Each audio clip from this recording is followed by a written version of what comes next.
Ako si Brother Charles Oropesa, isang seminarista ng Diocese ng San Jose. Siya ay taga rito sa San Jose City, no? Tama ba, Brother Charles? At yung isa po nating kasama ay bago pa rin. First time niya rin dito sa ating programa. Sige, pakilala ka na kapatid. Si Ate Honey JC po from Mary Help of Christians Parish. Ayan, si Ate Honey ay active sa youth ministry ng Mary Help of Christians Parish at siya rin ay nag-aaral sa CLSU. sa Central Luzon State University. Ano bang course ang kinukuha mo doon, Ate Honey? Agribusiness. Anong agribusiness? Agriculture? Agriculture business. Agricultural ba yan o agriculture lang? Agriculture lang po. Agriculture business. Wow, Business. kakaiba, no? Pero mukhang magandang kurso yan, Ate Honey. Yes naman. At yung isa po nating panauhin ay dati na natin siya nakasama sa UCAT on Air. Muli po, ako po si Ate Mary Jane Pascuan ng Mary Help of Christians Parish. Ayan, so salamat. For short, Ate Majen, no? So si Ate Majen, si Ate Honey at saka si Kuya Charles ang ating kasama ngayong gabing ito sa ating UCAT on Air. So bago po tayo tuluyang magpatuloy sa ating programa, tayo po muna ay mananalangin at tayo po ay pangunahan, gagabayan po tayo ni Kuya Charles sa kanyang panalangin pangkabataan. Ano po? So ihanda po natin ating sarili para sa ating panalangin. Sa ngalan ng Ama, ng Anak, ng Espiritu Santo. Panginoong Jesucristo, muli ay pinasasalamatan ka namin at pinahintulutan mong maidaos namin ang isa na namang magandang programang ito sa UCAT on Air. Ngayong gabing ito, sana patnubayan mo kami at ang lahat ng mga kabataan na nakikinig. Sana'y maging makabuluhan at magkaroon ng saysay ang aming magiging topic ngayong gabi. Ito'y nihil namin sa Panginoon. Amen. Sa ngalan ng Ama, ng Anak, ng Espiritu Santo. Amen. So maraming salamat Kuya Charles sa iyong panalangin at salamat din sa ating mga panauhin sa pagpapaunlak, no, ninyo sa ating paanyaya na makapiling at makasama natin sa oras na ito sa ating UCAT on Air. Ayan. So muli po tayo ay napakikinggan live via streaming sa www.diocesofsanjosene.com or doon po sa lahat ng mga miyembro ng ating study group sa Facebook, sa UCAT Study Group at facebook.com. Ano po, at tayo pa rin ay live na napakikinggan sa 99.7 FM Tarlac, 101.5 FM Cagayan, at 102.1 FM Isabela. So bago po tayo tuluyang dumako sa ating talakayan, ay siguro mas magandang magkaroon tayo ng kaunting balik-tanaw doon sa napag-usapan nating topic na napakaganda last meeting. O alam ko hindi nyo alam siguro kasi wala kayo rito noon, pero sana nakapakinig kayo, ano? So ang topic natin noong nakaraang linggo ay ang tanong, UCAT question number 14, at sabi nga dito, is sacred scripture true? No? Totoo ba ang banal na kasulatan? At sabi sa UCAT answer doon sa UCAT question na yon, the books of sacred scripture firmly, faithfully, and without error teach the truth. No? Written under the inspiration of the Holy Spirit, and they have God as their author. So sinasabi rito na ang banal na kasulatan, ang Biblia, ay firmly, ibig sabihin ng firmly, may paninindigan, no? Naninindigan, faithfully, may katapatan, and without error, walang kamalian. So ito ay itinuturo daw nito ay pawang katotohanan. Bakit? Dahil ito ay isinulat under the inspiration, no, ng Holy Spirit. And ang Diyos mismo ang siyang author. Kasi nga, merong maling turo na nagsasabi na yung tinatawag na ang Bible daw ay parang bumagsak mula sa langit, no? Na ang Diyos ang nagsulat niyan, mga anghel siguro ang nagsulat niyan, at ito ay bumagsak mula sa langit. Mali itong ganitong katuruan. At mali rin yun naman yung katuruan yung tinatawag na divine dictation. na oo, tao ang sumulat pero idinikta yan ng Diyos. No? Para bang, sige, Ate Majen, kumuha ka ng ballpen, kumuha ka ng papel, isulat mo kung ano yung ididikta ko sa'yo. No? So ito yung mga maling katuruan tungkol sa Bible, kung sino ang sumulat ng Biblia.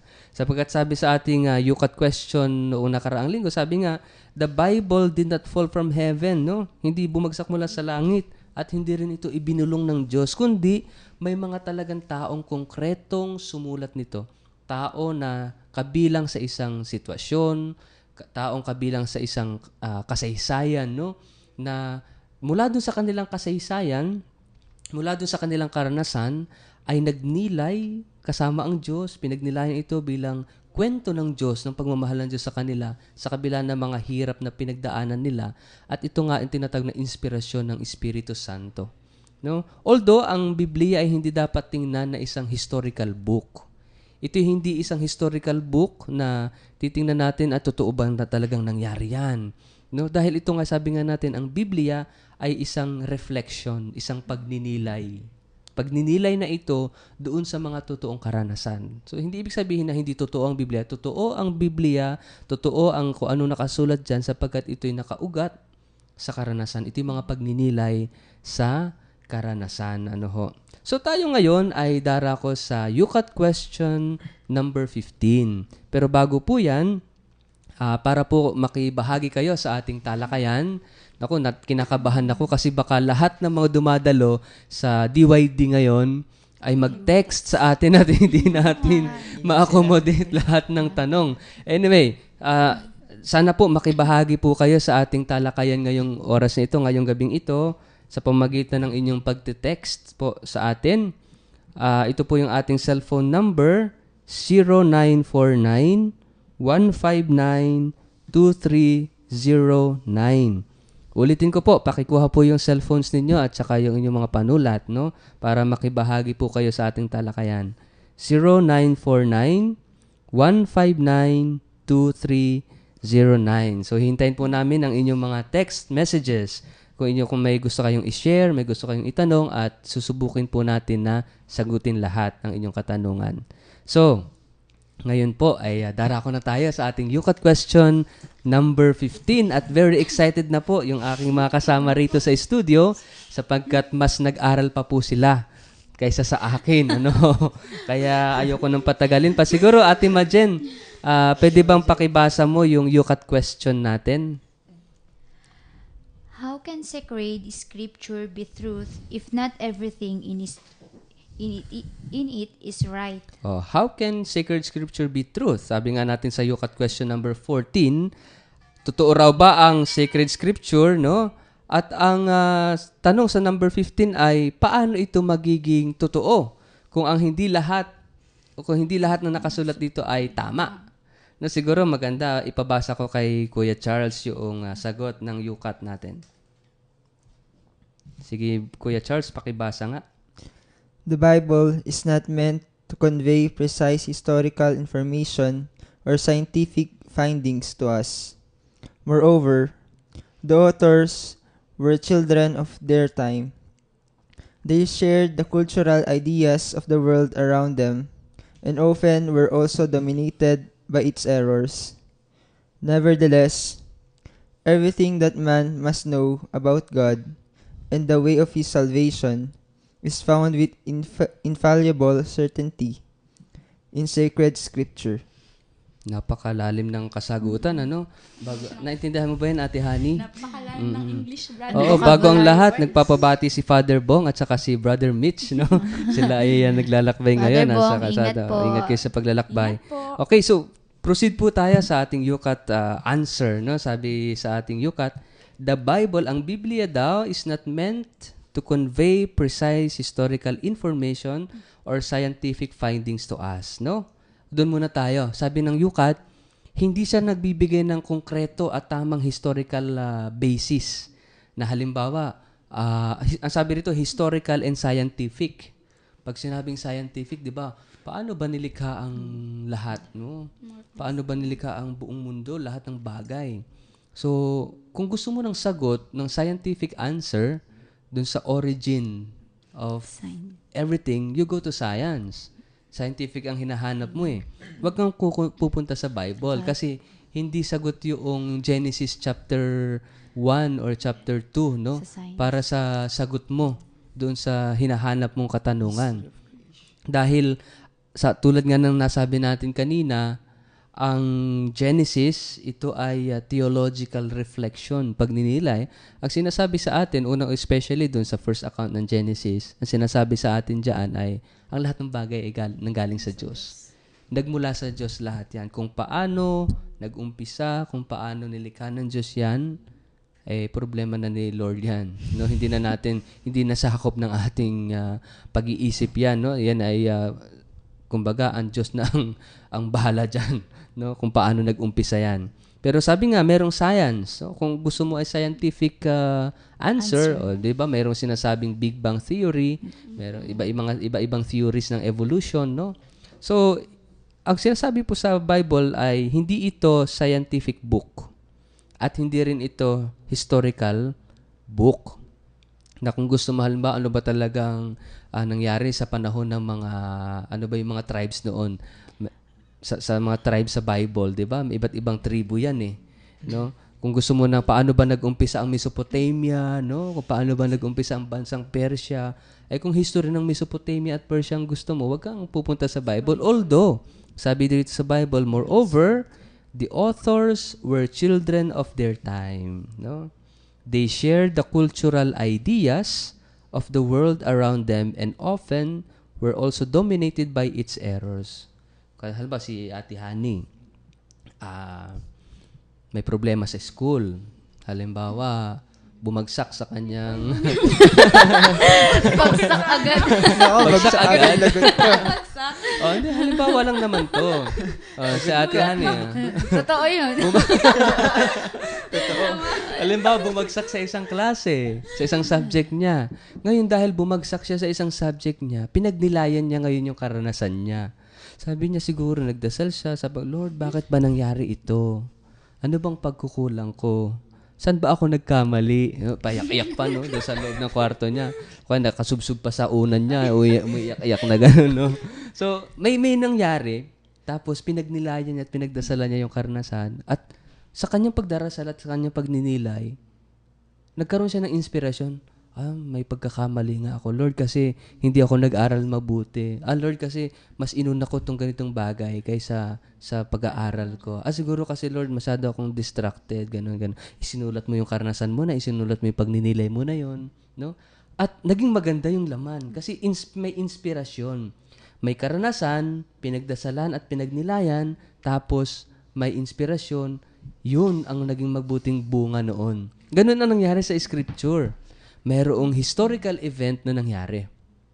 May nangyaring katunay na nakasaysayan, na karanasan, halimbawa na lang, yung pagkaalipin ng mga Israelita sa Ehipto, no? Konkreto, totoo ito, historical ito. Pero, pinagnilayan nila ito, nakita ng mga Israelita, no? Pinagnilayan ito as a people, as a community, no? Bilang isang sambayanan, at sama-sama nilang pinagnilayan, kasama ang Diyos, no? Na itikaranasan nila kasama ang Diyos, na hindi sila nag-iisa, kapiling nila ang Diyos. At kung paano sila pinalaya dito sa karanasan na to. No, parang ganun, sa karanasan ni Ate Honey ng pagbagsak, no? Sa kanyang isang subject. Anong subject ba yun? Major daw. Major daw yun, major. Major subject. Ayan. Siguro si Kuya Charles may mga ganong karanasan din. Siguro doon muna tayo mag-focus, no? Yung sa personal experiences natin na konkretong karanasan na nangyari sa buhay natin, tapos pinagdasalan natin o napagnilay natin at nagkaroon ng magandang reflection. Siguro, ano yung significant experience na yon na talagang nagkaroon ng malaking impact sa buhay natin. Siguro nga, yun yung magandang pakinggan natin ngayon. Siguro si Kuya Charles mukhang busog na busog yung kanyang mga mata. Kanina pa siya prepare. may gustong ikwento. Kuya Charles, ano ba yung, ilang subject yung bagsak mo ngayon? Dalawa ba? Ba't puro Hindi ko back pa alam subject? kung kasi ilan yung sem break subject na na. bagsak. So kakatapos Pabigayan kasi ng grades. Ilan ba yung bagsak mo ngayon? Ay, iba. Kahit anong experience, Brother Charles, na nagkaroon ng malaking impact sa buhay mo, after na pinagnilayan mo, ang laki ng natutunan mo sa buhay. Sige nga. Siguro yung napagalitan ako ng formator ko nun. Bakit? Sige, lumapit ka sa mic. Bakit? Ayan. Yan. Pero nakakatawa kasi ito eh. Yung experience ko. Nakikinig yata ngayon ng formator niya. Father, magandang gabi po. Ito po si Charles. Ayan. So, nung orientation year ako, nasira ko yung TV namin, yung ginagamit namin pang film viewing. Yun. Nung sinaksak ko dun sa may outlet, biglang pumutok. So, yun. Hindi ko sinabi kaagad sa formator ko yung nangyari. Kaya, nung gagamitin na namin ulit, ayun, wala na kami magamit. So, pinagalitan ako ngayon ng formator namin. So, pagkatapos nun, hindi ako makatulog. Hindi ko alam kung paano yung gagawin ko. Kasi kinabukasan, maaga kami gumising nun kasi may sinalihan kaming run, parang takbuhan yun. Fun run. Fun run, yun. Fun run. Kala ko lakad takbo. Yun naman. May damit naman fun yung run. fun run. Oo, meron. Fun run against RH Billion. Sigurado ako dun. Oo. Sa Tarlac pa yun. So, yun. Nung gabi na yun, nung pinagalitan ako, halos hindi ako makatulog, kaya pumunta ako sa may chapel namin. Sa may chapel na orientation year. Ayun. Andun ako.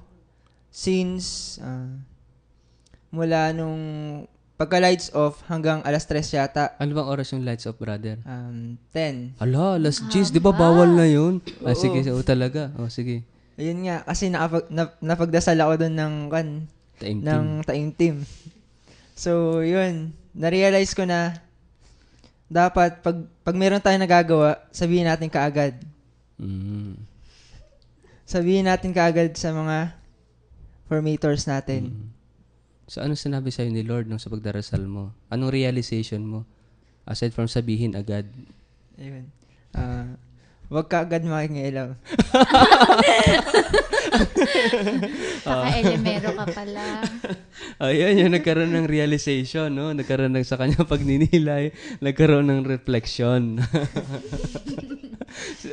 Si Ate Imagine, meron din gustong ikwento eh. Sa akin naman po, kanina yung example mo, natamaan ako eh. Maliit ba? Maliit? Kasi first year college ako. First semester, syempre hindi ka pa ready na parang hindi ka ready na pasukin yung mga subjects na ganun sa CLSU. Then kasi ang math sa akin napakahina, kaya nag-science major po ako. Ayun. First semester, natapos yung buong semester, pagdating sa math kasi, hindi ako nagre-review, hindi ko siya pinagtsatsagaan. Tapos pagkuhanan na ng grades, eto nakuhanan. Hindi ako kinakabahan kasi nung high school kasi, yung math sa akin, kahit hindi ako mag-review, pinapasa ko.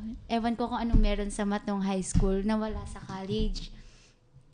Kuhanan na ng grades na ganyan, pumunta po kami sa sa professor namin. Yung professor namin nagmamasteral, ibig sabihin high position siya.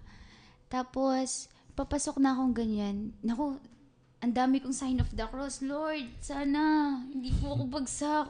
Kahit 3 lang, okay lang. Kahit pasang awa, please, wag lang pong 4 o 5. 3 lang talaga. Tapos, na ganyan pagpasok na ako, kinakabahan po ako. Hindi. Pag kinakabahan kasi ako, good. Pag hindi ako kinakabahan, bad. Contrast po, baligtad. Pagpasok po akong ganyan anong pangalan mo? Tinanong sa akin ng professor ko. Mary Jane Pascua po. Tapos binigay na yung card ng grades. May malaking bilog na red. Ibig sabihin malaking bilog na red. 5. Diyos ko po, iyak. Iyak po ako ng iyak. Hindi na ako makalapaglakad. Hindi na ako makauwi. Iniisip ko, paano ko to sasabihin sa nagpapaaral sa akin? Paano ko to sasabihin sa magulang ko? Baka paghintuin na nila ako. Ayun po. Umuwi ako sa bahay, pumasok po ako sa higaan, natulog na ako. Hindi po nila ako pinapakain. Tapos maya-maya, lumalakas yung iyak ko. Tapos po yung tinanong na nila ako, nung hindi ko po masabi. Tapos, edi nga po yun, syempre, naintindihan po nila ng magulang ko, ng lolo't lola ko. Kaya lang po, syempre, nandun pa rin po yung hiya sa sarili mo kasi talagang nagsisi ka bakit kasi hindi mo pinagtiyagaan yung subject na yon, bakit hindi mo pinilit pag-aralan kasi lahat naman ng bagay na pag-aaralan at napagtsatsagaan, yun yung natutunan ko. Tapos, inamin ko din po sa sarili ko na, Lord, tama, ako yung nagkamali. Hindi ko dapat sisihin yung nasa paligid ko. Hindi ko dapat sisihin yung professor ko. Sarili ko lang dapat sisihin ko. Ito yung aral na binigay mo sa akin pagsusumikapan ko. Oh, ang ganda. Ang galing, no? Natamaan talaga ako doon. Sana sa akin mo na lang sinample yun. Pero wag naman na ngayon. Ayoko na Hindi, mag-5. at least nakarelate ka doon sa ating kwentuhan. No? Pati si Kuya Charles. At syempre, hindi naman makakatakas. Tinatapik-tapik ako sa tuhod. Sabi niya siguro, wag na ako. Siyempre naman, ready yan, kanina pa yan. Hindi, prepared siya. Prepared siya. So, Alam ko. nag-GM pa siya. Ano ba ibig sabihin neto? Oo. Tinatanong pa ako yan kanina kung ano yung ibig sabihin ng mga nandun sa may yukat na libro. Kaya tanongin niyo na po. Siyempre. Tatanungin natin si Ate Honey. Ano ba, Ate Honey, yung very significant experience sa buhay mo? Hindi mo makakalimutan. Hindi masaya man o malungkot, frustration man ito or what, no? At yung ang laki ng pagninilay na nagawa mo. At nagkaroon ng magandang outcome, no? Magandang reflection yung dahil sa karanasan, natuto ka. Nung January 1, ito lang, bagong taon yun. Fresh na fresh. January 1. January 1 November ngayon. Madamdamin yan. Ay, October.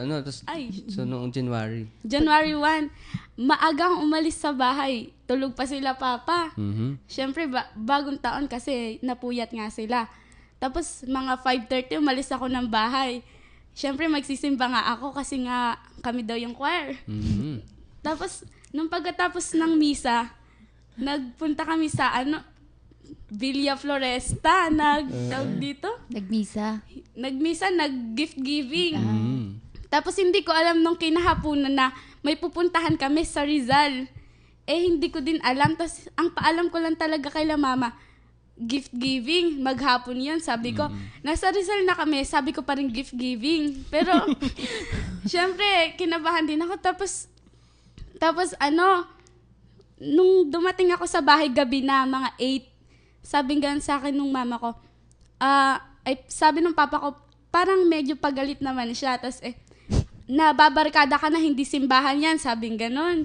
Tapos sabi sa akin, hala, sabi kong ganon. Hindi po, nagsimba lang po ako, sabi kong ganon.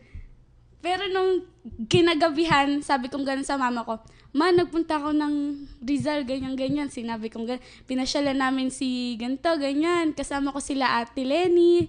Yun, sinabi ko talaga sa kanila, sila Ate M, sila Ate Joanne, lahat ng idols. Yun, sinabi ko sa kanya. Tapos, nung kinagabihan, bago ako matulog, nag-pray ako na sana, talagang, ano ba yun? Hindi ko alam yung sasabihin ko sa mama ko talaga nun kasi talagang kinakabahan ako kasi bawal talaga yan. Ayaw nila mama na hindi ako nagsasabi ng totoo. Pero nung nag-pray ako, dahil sinabi ko sa mama ko, nawala yung nasa damdamin ko na, hala, hindi ko alam gagawin ko. Paano kapag nalaman to? Paano kapag ganyan, ganon. Maganda nakikinig sila ngayon. Next namin kanina. Ay, ganda naman. Ano yung realization? Ano yung napagnilayan mo after that experience? Dapat talaga, sinasabi mo yung totoo sa magulang mo, hindi ka nagsisikret. Hindi ka nagsisikret? Iba, hindi nagsisinungaling hindi din nagsisinungaling. Ganon. Hindi nagsisikret. Ngayon yung sinungaling, may bagong term na secret na. Ang ganda ng mga sharing nila, no? So, mamaya po, pagpapatuloy natin ang ating talakayan, nating kwentuhan tungkol po sa ating UCAT question number 15. Sana patuloy po kayong makibahagi sa ating talakayan. Mag-text po kayo. At sa susunod na, sa pagbabalik po natin ay ating sasagutin ang inyong mga katanungan o babasahin po ang inyong mga mensahe. Ito po muli yung ating cellphone number, 0949-159-2309. Ulitin ko po, 0949-159-2309. Wag po kayong aalis at sa ilang saglit ay magbabalik din kaagad ang ating programang UCAT on Air.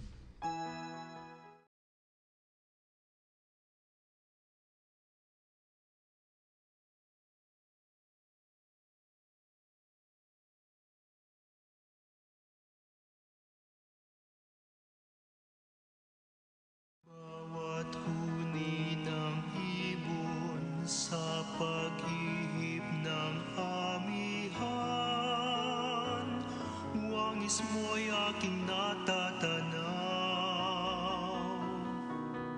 Pagdampi ng umaga sa nanlamig kong kalamnan, init mo'y pangarap kong hagkan. Panginoon, ikaw ang kasibulan ng buhay, puso'y dalisay. Kailan pa man ipahintulot mong ako'y mapahandusay sa sumasaibayong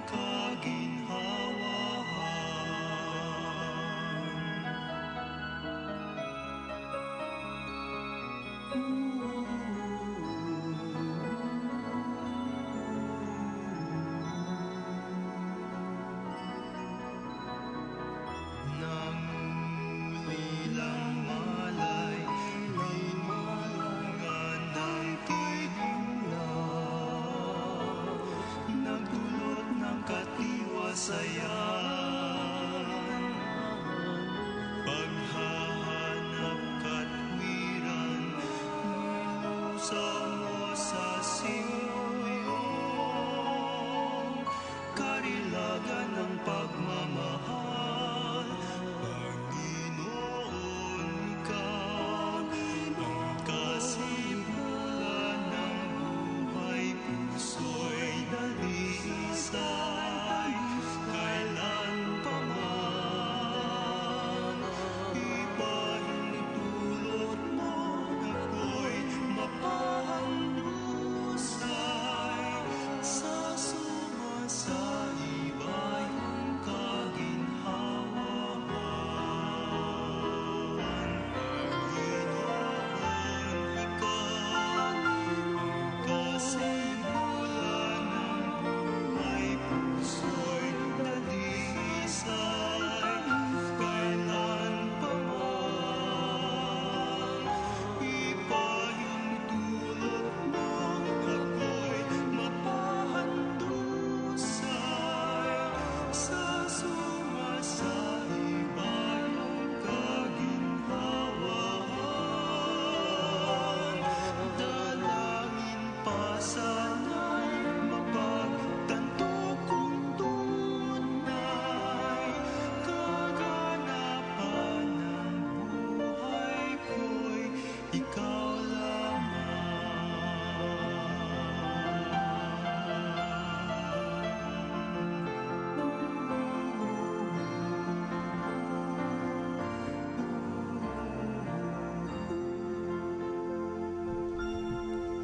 Nagbabalik po ang programang Yukat on Air. Ito pong muli si Kuya Richard Lagos. Ate Honey. At si Ate Mary Jane po. Si Kuya Charles po. Ayan, kanina ang ganda-ganda po ng ating sharing tungkol po sa karanasan. At ito po ay pagpapaliwanag natin doon sa sinasabi natin na ang Biblia, ang banal na kasulatan ay nagmula sa konkretong karanasan ng mga tao. Karanasan na pinagnilayan, karanasan na tiningnan sa perspektibo ng pananampalataya. At itong karanasang ito ay pinagnilayan at isinulat at nakitang kung paano sila ay inililigtas ng Diyos, inaakay ng Diyos sa tamang daan, sa tamang direksyon ng buhay nila, hanggang sa doon sa tinatawag nga natin na pangako na kaganapan ng buhay. Ano ho?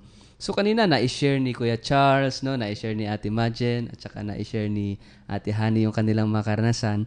At balikan lang po natin yung sinasabi sa Yukat, ano ho.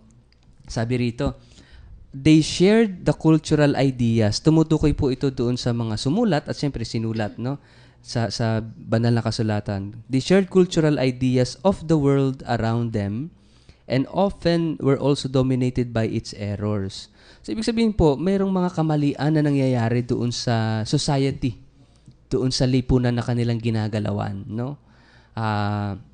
Halimbawa, sa panahon natin ngayon, sa bansang Pilipinas, ang dami ng mga nangyari, no? Pagkatapos nung corruption tungkol dito sa 10 billion scam na ito.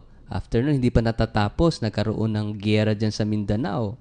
Pagkatapos noon, anong sumunod? Nagkaroon ng lindol, ng bagyo, no? Bagyo at saka bagyo dito sa atin, sa gitnang Luzon. At tapos noon yung lindol sa Cebu at Bohol, no? Ito yung mga nangyayari sa lipunan. Halimbawa, yung sinasabi nitong pagkakamali, dominated by its errors, yung error, yung kamalian sa lipunan ginagalaw. Halimbawa, yung corruption. So, paano natin ito titingnan, no? Bilang mga Katoliko, bilang mga Kristiyano, bilang mga mananampalataya, paano natin titingnan ang lahat ng mga nangyayaring ito? Kasi halimbawa, yung corruption, sabi nga ng mga bishops na naglabas ng pastoral letter. So, yung sitwasyon, for example, ng corruption, pwede natin siyang tingnan sa larangan ng sociology, sa larangan ng economy, kung ikaw ay isang ekonomista, no? Pwede natin siyang tingnan sa larangan ng philosophy, kung ikaw ay isang philosopher, no? Gagamitan mo ng political philosophy. Pwede rin natin siyang tingnan sa larangan ng siguro sa perspektibo ng mga kabataan, no? Sa perspektibo ng mga guro. Pero ang hamon ng ating mga obispo, tingnan natin ang lahat na nangyayaring ito sa mata ng pananampalataya bilang isang Katoliko, bilang isang Kristiyano, paano natin titingnan itong mga ganitong sitwasyon. At ganun nga po yung ginawa, ganun yung nangyari sa pagsusulat ng Skriptura, ng Biblia. Kaya hiningi natin yung mga sharing ninyo kanina, no, mula sa isang karanasan ng kabiguan, pagbagsak sa eskwelahan, no? At mamaya nakakatawa, may mga nagte-text ng formator kay Brother Charles. Kumusta raw sabi ng iyong formator? Tiningnan natin yung karanasang ito at yung pagninilay dito, no? Sabi nga, although may mga mali doon sa konkretong karanasan, sa konkretong sitwasyon, pero sabi rito, nevertheless, sabi ng Yukat, everything that man must know about God and the way of His salvation is found with infallible certainty in sacred scripture. Lahat daw ng mga kailangan nating malaman tungkol sa Diyos at tungkol sa landas ng kaligtasan ay matatagpuan natin na walang pagkakamali, walang kamalian sa sacred scripture, sa banal na kasulatan. Dahil ito nga ay ang inspirasyon ay hindi lang sa galing nating mag-isip Hindi lang sa galing nating magnilay, kundi ang inspirasyon ay galing sa Holy Spirit, galing sa Diyos mismo, no? Tayo ay ginagabayan ng Espiritu Santo, no?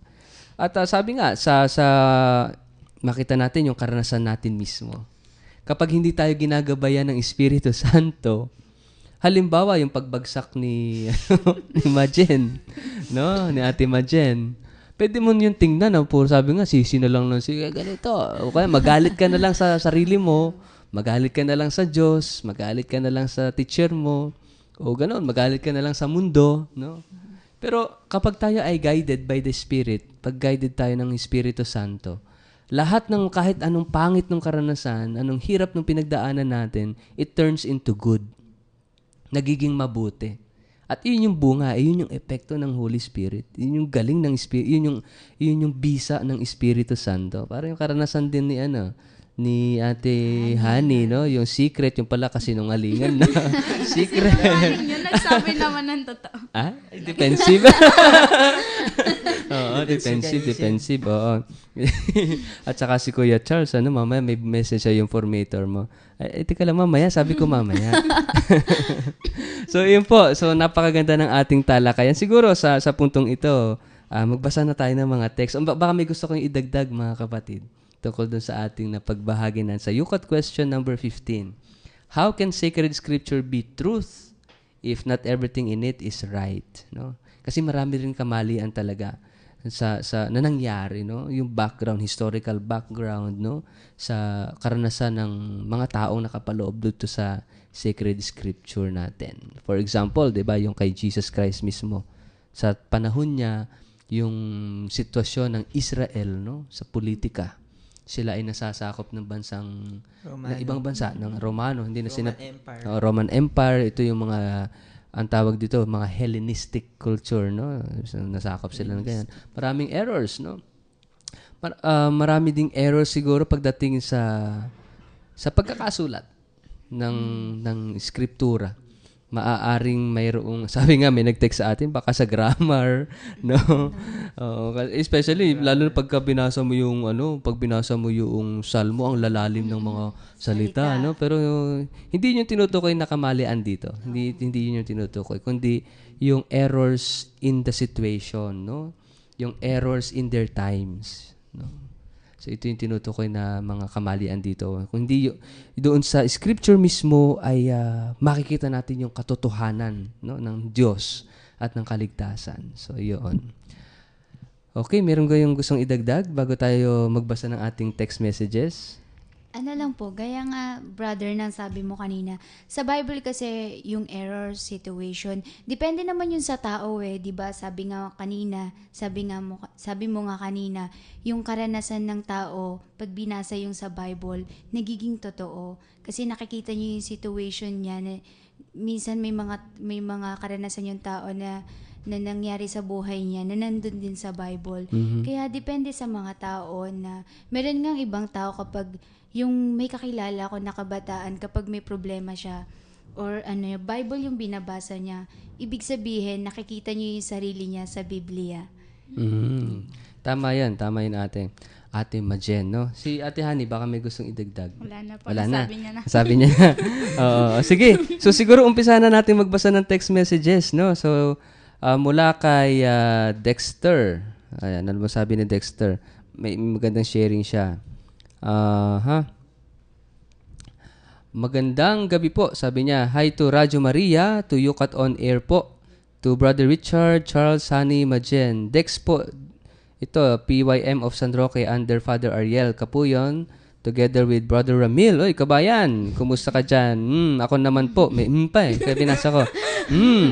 Ako naman po, based on experience about sa word na panalangin, bago ako pumunta ng duty ko, nananalangin muna ako. Kasi more on, marami kang makakasalamuha at encounter na patient. So I always pray na gabayan ako sa gagawin ko.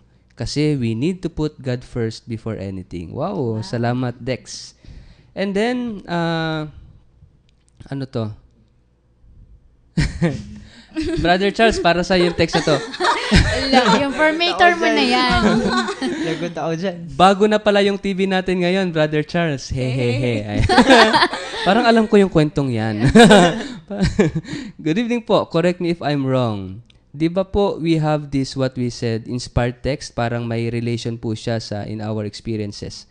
Let's say for example, yun pong low grades from that. If so, we can learn our lesson. And if we are inspiring enough, we can inspire others. Maybe not in literally, but figuratively, with or without our knowledge. Noemi po.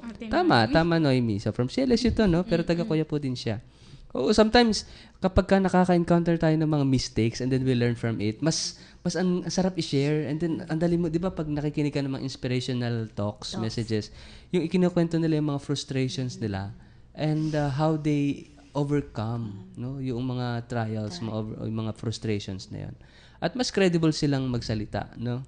Kasi because of those mistakes na nagawa nila at nagkaroon ng transformation sa buhay nila. Naulit na. Ayan. And then sabi po, good evening po. Ay, ulit dalawa pala yung text niya. Ito, good PM. Gusto ko pong mag-share ng problema ko sa family ko po. Gusto ko na po kasi magbago. Na pagkadami ko po kasing kasalanan sa lahat ng mga tao sa buhay ko, na pagkasama ko po kasing anak. At lalo na po napakasama ko pong ina sa anak ko. Sana po bigyan ako ng pagkakataon para po makabawi sa mga kasalanan ko, sa magulang ko at sa anak ko na sumakabilang buhay na. Sana po mapatawad ako ng ating Panginoon na lumikha sa ating lahat. Alam niyo po, hindi nagpakilala yung ating sender, no, yung texter po natin. Pero ito po yung masasabi ko po sa inyo. Tulad nga po ng gospel natin sa Sunday, no, darating na linggo. Alam niyo po, kapag lumalapit tayo ng may pagpapakumbaba sa Diyos, no, pagsisisi sa ating mga kasalanan, hindi po tayo bibiguin ng Diyos. Kung ang hinihiling natin yung habag, yung awa niya, tayo ay siguradong patatawarin, no, ng Panginoon. Kaya lang po, minsan nga, ang hirap minsan patawarin ng sarili. pag tayo yung nakakommit ng mistake, kapag tayo nagkasala, kahit na sabihin kapag nagkumpisal tayo, no? At sabihin ng paro, okay, pinapatawad kita sa iyong mga kasalanan. No, kahit na nagkumpisal na tayo, minsan ang pinakamahirap patawarin yung sarili natin, no? Kaya mahalaga po na magtiwala tayo sa Diyos, no? Sabi nga yung kasalanan ng mundo ay kumbaga isang patak lang ng tubig kumpara sa dagat ng awa, no? Karagatan ng awa. Ito yung mensahe ng Divine Mercy, na huwag natin pong i-underestimate ang awa, ang biyaya, ang habag ng Panginoon, no? So, yun po, sana talagang lubos yung ating pagsisisi sa kasalanan nating nagawa at yung bang kahandaang mag-umpisang muli, no? Readiness to start again, no? At mag-umpisa ng tama, ito yung tinatawag na pagbabagong buhay, no? So, ito po, ate, wag po kayong mag-alala sapagkat ang Diyos ay mahabagin, mapagpatawad at mapagmahal. Ano po? Ito pa, gandang gabi po, nakaka-relate ako sa topic natin ngayon, miss ko na po ang yukat. Pakibati naman kami dito sa bahay kahit nag-iisa akong nakikinig. Now, thanks, Ana. So, salamat sa iyong patuloy na pakikinig at pagsubaybay. Sabi rito, may tanong, masama po ba kahit white lies? Opo, lies pa rin po yun. Wala pong white lies. Only lies, no? Wala pong black, red, green, blue, violet lies. Kundi lies pa rin po. Kasi nungalingan pa rin po yun. Pero ano sinasabi natin? Ito ay question sa morality. Halimbawa, si Kuya Charles ay isang killer at papatayin niya si Ate Majen at si Ate Honey. Si Ate Majen. Ngayon, magkaibigan itong si Ate Honey at saka si Majen. Ngayon, sabi ni Kuya Charles na isang killer, Honey, nasaan si Majen? Okay, pero alam mo, Ate Honey, papatayin papatayin ni Kuya Charles si Ate Majen. Ngayon, magsisinungaling ka ba sa kanya? Ay, alam mo kung nasaan siya nagtatago sa ilalim ng kama. Oh, di ba? Sasabihin mo ba? Pag hindi mo sinabing totoo kay Kuya Charles na alam mo papatayin sa Ate Majen, nagsinungaling ka ba nun? Oh, edi, dahil honest ka, truthful ka, sasabihin mo, ay, nandun siya. Ibang case na. Di ba? Sabihin ko So, hindi yun pagsisinungaling kahit hindi mo sabihin kay Kuya. Kasi alam mo papatayin ni Kuya Charles si Ate Majen. Kasi si Kuya Charles doesn't deserve the truth. Hindi siya karapat dapat malaman yung katotohanan. Kasi may masamang motibo. Pero hindi yun lie. Hindi pagsisinungaling yun. So, ginawa mo yung tamang gawin, no? Pero hindi ito yung white lies na tinatawag, no? Kasi pag white lies, hindi ko alam ano ito, kundi-kunting lies lang. Ayan. So ito po, susunod, babasahin natin kasi nagmamadali, nagsusungit na po yung ating technician. Nagsasign Good PM po. Ako po si Eileen Puerto, taga Cabanatuan, Barangay Pamaldan. Pakibati naman po yung nag-iisang prinsipe ng buhay ko na si Abdul Halil Basari. Asawa ko, mahal na mahal po kita. Kayo ng baby natin. Ako po ba itong sinasabihan niya? Ay, sorry po. Brother, marinig ka Hindi nung ko po asawa kayo. niya. Sorry po ha. Wala po kami kaugnayan ni Eileen. joke lang po. Ayan, Abdul Halil Basari. Naku, nakakatawa. Mahal na mahal ka ng iyong asawa kahit wala na siya.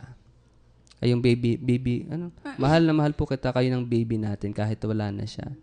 Sino pong wala na yung baby niyo po? Siguro ito yung nag-text kanina sa atin, no? Salamat, Eileen, sa iyong pakikinig. At kung nakikinig sa Abdul Halil Basari, so ipinahahatid ni Eileen ang kanyang pagmamahal sa iyo, no? At sa inyong anak. Ayun po.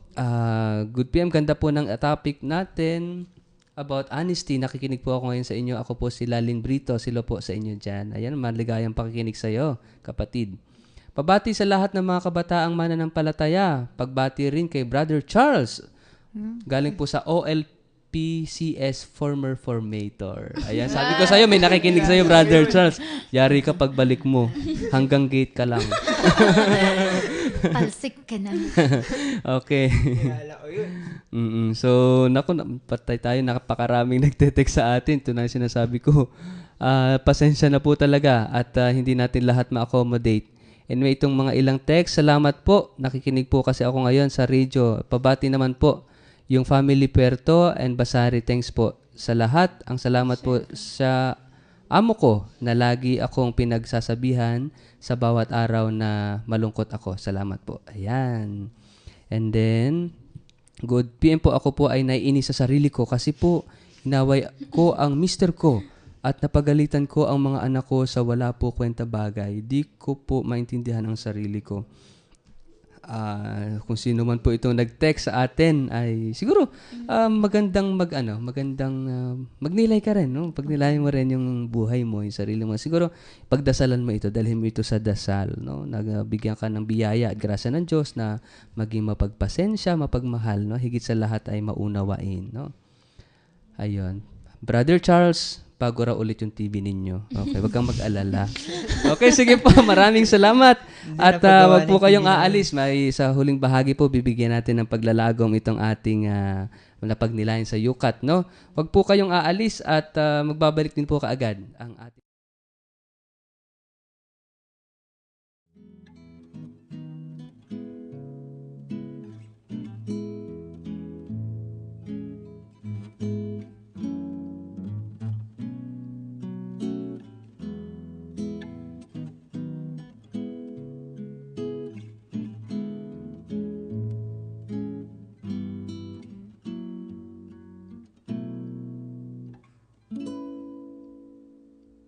If there's one more gift I'd ask of you, Lord, it would be peace here on earth, as gentle as your children's laughter all around, all around. Your people have grown weary of living in confusion. When will we realize that neither heaven is at peace? When we live not in peace, if there's one more gift I'd ask of you, Lord, it would be peace here on earth,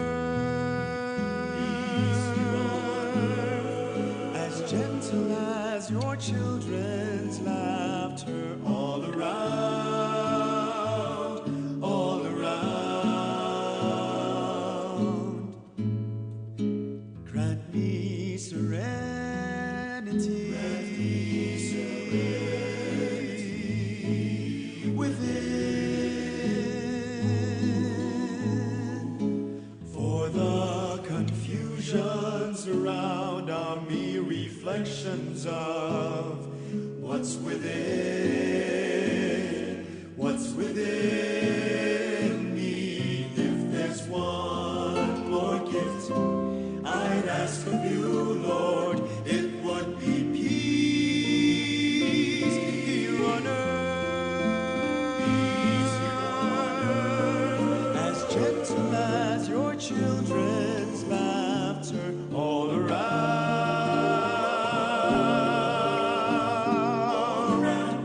all around. Peace here on earth.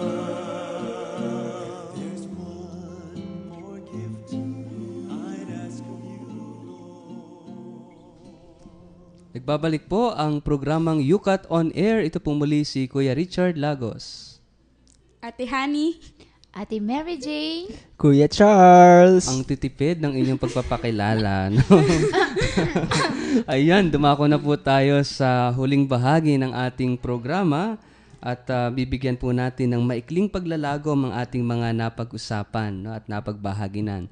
So tinalakay po natin ang UCAT question number 15 at ito po ay tumutukoy sa tanong na how can sacred scripture be truth if not everything in it is right, no? So at sabi natin, ang Biblia daw ay the Bible is not meant to convey precise historical information or scientific findings. Ito nga po, hindi po precise, hindi eksakto yung historical, kung ang hinahanap natin ay historical facts, no? Historical basis, no? Hindi rin ito precise kung ang hinahanap natin ay scientific findings, no? Kaya ito yung sinasabi ng UCAT question natin. Hindi lahat tama historically, Hindi lahat tumpak o exact, no? Scientifically. Pero, hindi ibig sabihin ay hindi na ito totoo. Totoo pa rin sapagkat sabi nga natin ito ay inspired at ang lahat ng kaalaman tungkol sa Diyos at ang daan ng kaligtasan ay nandirito, kumpleto, no? Sapat na para sa ating kaligtasan. Basta ating isa sa buhay, ating isa sa puso, ang mga salita ng Diyos na ito. At nakita nga natin kung paano yung mga karanasan ng ating mga panauhin sa kanilang mga simpleng karanasan ng kabiguan, no, ng pagbagsak sa exam, mga ganun, no, mga frustrations. Pero noong kanilang napagnilayan, napagdasalan, no, ay nagdulot ng mabuti sa kanila sapagkat nagkaroon ng naging daan ito ng kanilang pagbabago, na magkaroon ng bagong perspektibo sa buhay, no, pananaw sa buhay. At nakatulong sa kanilang paglago bilang tao, bilang Kristiyano, at bilang mananampalataya. So ito po yung napakahalaga. Araw-araw nagkakaroon tayo ng mga iba't ibang karanasan. Kabiguan man yan, kasayahan man yan, no? Minsan nakakainis, minsan nakakatuwa. Pero mahalaga at the end of the day ay marunong tayong magnilay, nagdarasal tayo, at nakikita natin ang nangyari sa buong maghapon from the perspective or from the vantage point of our faith, no? Yung sa pananampalataya, nakikita natin ang lahat na nangyayari sa buhay natin sa mata ng ating pananampalataya. So ito po yung mahalaga naman, no? Sabi nga, wala namang frustrations talaga, wala namang talagang failures. Ang meron lang ay opportunities for us to grow, no? Lumago bilang tao. At ito naman yung kagustuhan ng Diyos sa ating lahat. Ito yung sinasabi sa atin sa karanasan mismo ng mga sumulat at namuhay sa panahon ng scripture natin, ng scriptura natin, no? So muli, maraming salamat sa ating mga naging panauhin. Siguro bago natin tapusin, bago tayo magdasal, baka meron muna kayong gustong batiin, no? At siyempre, binabati pa rin po natin yung mga kabataan na ngayon ay nagkakatipon-tipon, nagdiriwang, no, nagsasaya, nagdarasal, at nagkakaisa dyan sa bayan ng Gimba sapagkat nagkakaroon ng Diocesan Youth Day po ngayon dyan. So maligayang pagdiriwang sa inyong lahat at sana ay nag-i-enjoy kayo, safe kayo lahat at talagang tunay na maranasan ninyo si Kristo sa bawat isa.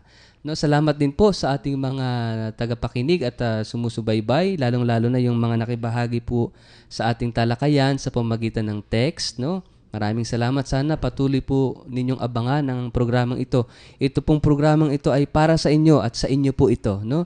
Para kayo ay magkaroon ng pagkakataon na makibahagi, makiisa at talagang magnilay din sa katisismo ng ating simbahan, ang katisismo ng mga kabataan. At salamat din syempre sa ating mga volunteers sa social communications na talagang walang sawa, talagang nagbibigay ng kanilang sarili sa paglilingkod sa pamamagitan po ng social media apostolate. Okay? So, baka meron kayong mga gustong batiin, mga kapatid. Si Kuya Charles, batiin mo yung mga formators mo. Binabati ko nga pala yung mga kasama kong seminarista dyan sa Tarlac at lalo na ngayon sa mga kabataan ng Tarlac. Ginaganap din nila ngayon ang kanilang DYD sa Tarlac City. Sa aking mga formators, maraming salamat sa inyo. Ayan, so talaga maligayang pagdiriwang din pala dyan sa mga kabataan sa Tarlac na nagdiriwang din ng Diocesan Youth Day. Maligayang pakikinig po sa inyong lahat. Binabati ko naman po si Father Bong at saka po si Brother Mitch na sana nakauwi na po sila ngayon at patuloy na nakikinig. Binabati ko rin po ang ating technician na gwapo na si Kuya Frankie at si Joanne at si MM. At saka po binabati ko po na sana si Mami Gay po nakikinig na po siya ngayon sa ating Yucat On Air. Sinimulan niya na po sana ang pakikinig. Maligayang pakikinig. At maraming salamat muli sa iyo, Kuya Richard, kasi inimbitahan mo ko for the second time around. Napilitan lang ako. Hindi, joke. Alam ko na sa susunod. Joke lang. Okay, si Ate Honey. Hello kay Mama at saka kay Papa. Panigurado nakikinig yung mga yon. Tapos kay Ate MM, Ate Lenny, Ate Joanne, Idol Frankie na sobrang gwapo talaga. Tapos kay Father Danny na walang sawang nagtuturo sa amin mga kabataan. Father Danny. Ayan, so sana po patuloy po kayong sumubaybay sa ating programa at kung may pagkakataon na magkaroon kayo ng personal copy ng inyong UCAT sa mga nanonood sa live streaming, ito po ang itsura ng UCAT. So sana po para makibahagi kayo sa ating mga discussion sa mga susunod na Biyernes. So tatapusin po natin ang ating programa sa pamamagitan po ng isang panalangin. So samahan niyo po ako sa ating pagdarasal. Sa ngalan ng Ama, ng Anak at ng Espiritu Santo. Amen. Ama naming makapangyarihan, Diyos na mapagpala, mapagkalinga, nagpapasalamat pa rin kami sa patuloy na pagmamahal mo sa amin. Salamat po sa patuloy na paggabay at pagbibigay ng mga biyaya na kailangan namin upang maitaguyod namin ang aming buhay sa araw-araw. Aming Ama, hinihiling naming basbasan mo ang mga kabataan na patuloy na naghahanap ng kasiyahan, patuloy na naghahanap ng kahulugan ng buhay, subalit hindi nila ito matagpuan sapagkat hinahanap nila ito na malayo sa iyo o papalayo sa iyo. Sana po ay makatagpo sila ng kapwa nila kabataan na magpapakilala sa iyo, maghahatid sa kanila sa iyong puso. Panginoon, sana po ay ingatan mo po sila, wag mo po silang pababayaan. Idinadalangin din namin, Ama, ang lahat ng mga kabataan na natitipon ngayon na nagdiriwang ng Diocesan Youth Day. Ganon din ang mga kabataan na nagbabakasyon sapagkat sem break na naman po.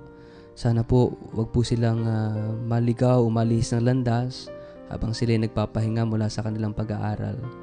Sana rin po, Ama, ay wag mong pababayaan ng mga out of school, no? Mga kabataan na hindi nag-aaral, hindi na mga nasa lansangan at nagtatrabaho. Panginoon, ingatan mo po sila, itago mo po sila sa iyong mapagmahal na puso. Sana po ay patuloy nilang maramdaman ang init ng iyong pagmamahal sa kanila.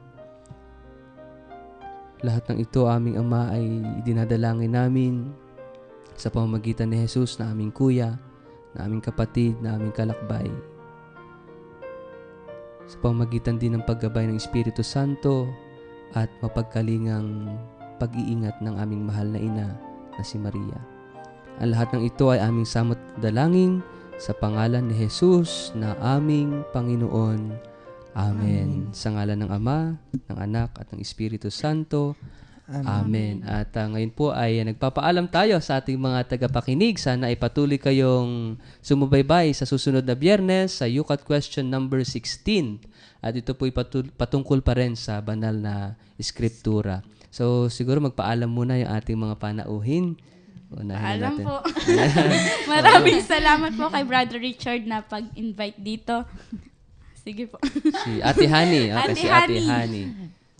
At muli po, nagpapasalamat po kami sa inyong pakikinig hanggang sa muling pakikinig sa darating na Friday. Okay. At muli po, maraming salamat po sa lahat ng mga nakikinig, lalo na po sa Tarlac.